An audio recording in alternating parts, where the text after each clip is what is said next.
ඕනෙම සාර්ථක ව්‍යාපාරයක දක්ෂ ක්‍රීඩා කණ්ඩායමක එහෙමත් නැත්නම් ඕනෙම ආයතනයක හදවත තමයි කළමනාකරණය.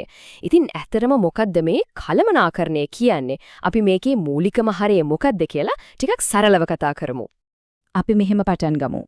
හිතන්න තාක්ෂණික සමාගමක්, ක්‍රිකට් කණ්ඩායමක්, එහෙම නැත්නම් විශ්වවිද්‍යාලයක්. මේ එකිනෙකට වෙනස් දේවල් වල තියෙන පොදු දෙයක් තියෙනවද? ඕ තියෙනවා. ඒ හැම එකක්ම සංවිධානයක් වීම. ඉතින් මොකක්ද මේ සංවිධානයක් කියන්නේ?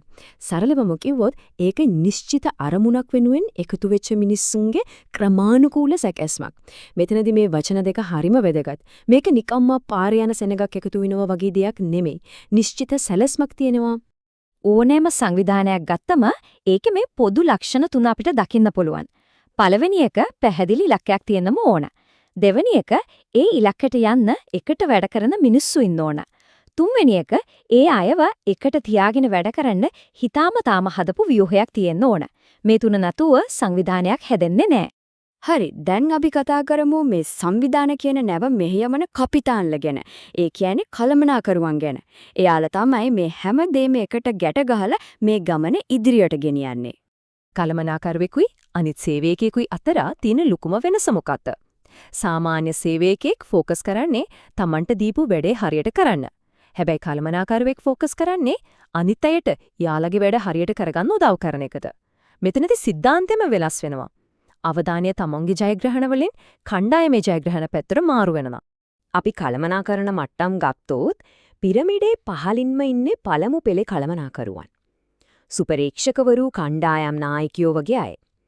එයාලා තමයි කෙලින්ම බඩු හදන්න එහෙම නැත්නම් සේවා සපයන සේවකීන් එක්ක වැඩ කරන්නේ. ඒ නිසා යාලා ඉන්නේ වැඩේ හදවතම. ඊළඟ මට්ටම තමයි මැද පෙළ කළමනාකරුවන්, දෙපාර්තමේන්තු ප්‍රධානීන්, ව්‍යාපෘති නායකින් වගේ අය. එයාලගේ ප්‍රධානම රෝල් එක තමයි උඩින් එන ලොකු අදහස්, ඒ කියන්නේ ඉහළ කළමනාකාරීත්වයේ දැක්ම අරගෙන ඒක බිම් මට්ටමට ක්‍රියාත්මක කරන්න පුළුවන් සැලසුම් බවට පත් කරන එක. හරියට පාලමක් වගේ. පිරමීඩේ උඩම ඉන්නේ ඉහළ පෙළ කළමනාකරුවන්. CEO, සභාපති වගේ අය. එයාලගේ වගකීම තමයි මුළු සංවිධානයේටම අනාගතයේ පේන පාරක් හදන එක. ඒ කියන්නේ ලොකු තීරණ අරගෙන මුළු නැවම යන්න ඕන දිශාව තීරණය කරන එක. හරි. දැන් අපි කළමනාකරන මට්ටම් ගැන දන්නවා. දැන් බලමු ඇත්තටම මේ කළමනාකරුවෙක් දවස ගානේ කරන ප්‍රධානම කාර්යයන් මොනවද? එයාලගේ ගේම් ප්ලෑන් එක මොකක්ද? කළමනාකරණය කියන්නේ ඇත්තටම මේ ප්‍රධාන කාර්යයන් 4 චක්‍රයක්. මුලින්ම සැලසුම් කිරීම. ඒ කියන්නේ කොහෙද අපි යන්නේ කියලා තීරණය කරනවා. ඊළඟට සංවිධානය කිරීම. එතනට යන්න ඕන කරන දේවල් පිළිවෙල කරනවා. ඊට පස්සේ මෙහෙයවීම, කණ්ඩායම ඒ පාර ගෙනියනවා. අන්තිමට පාලනය කිරීම. ඒ කියන්නේ අපි හරි පාරද යන්නේ කියලා බලලා වැරදි තියෙනවා නම් හදනවා. මේ චක්‍රය නිරන්තරයෙන්ම කරකිනවා.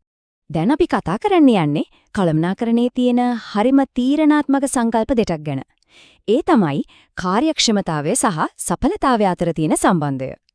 මේ දෙකේ වෙනස තේරුම් ගන්න එක හරිම වැදගත්. කාර්යක්ෂමතාව කියන්නේ දේවල් නිවැරදිව කරන එක. ඒ කියන්නේ අඩුම සම්පත් ප්‍රමාණයක් පාවිච්චි කරලා වැඩිම ප්‍රතිඵලයක් ගන්න එක. හැබැයි සඵලතාව කියන්නේ නිවැරදි දේවල් කරන එක. ඒ කියන්නේ සංවිධානයේ ඉලක්කවලට ගැලපෙන වැදගත්ම දේ කරන එක. හොඳම කළමනාකරුවා කියන්නේ මේ දෙකම බැලන්ස් කරගන්න කෙනාට. මේකෙන් ආයමත් මතක් කරනවා කළමනාකරණය කියන්නේ තනියම දුවල දිනන රේස් එකක් නෙමෙයි.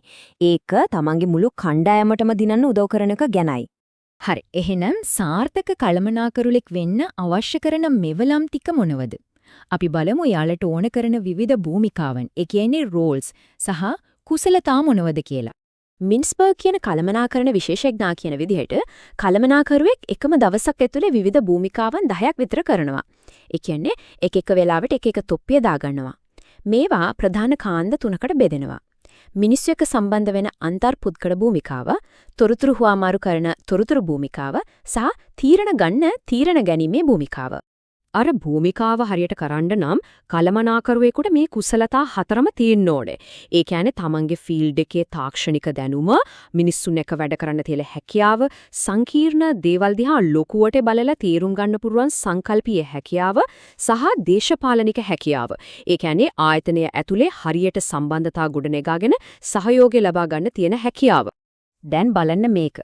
පළමු පෙළ කළමනාකරුවන්. ඒ කියන්නේ බිම් මට්ටමේම ඉන්න අය තමන්ගේ කාලයෙන් භාගයකට වඩා හරියටම කිව්වොත් 51ක්ම යොදවන්නේ තමන්ගේ කණ්ඩායම මෙහෙයවන්න.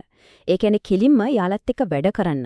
මේකෙන් පැහැදිලිවම පේනව නේද යාලා කොච්චර ප්‍රායෝගිකව වැඩට සම්බන්ධද කියලා. මැද පෙළට එනකොට මේ බෙදීම වෙනස් වෙනවා. මෙහෙවීම තාමත් ඉහළින් තිබුණත් සංවිධානය කිරීමේ කාර්යයටත් ඒහා සමාන වැදගත්කමක් ලැබෙනවා. ඒ කියන්නේ මෙහෙවන ගමන්ම හැමදේම සම්බන්ධීකරණය කරන එක එයාලගේ ලොකු වැඩක්.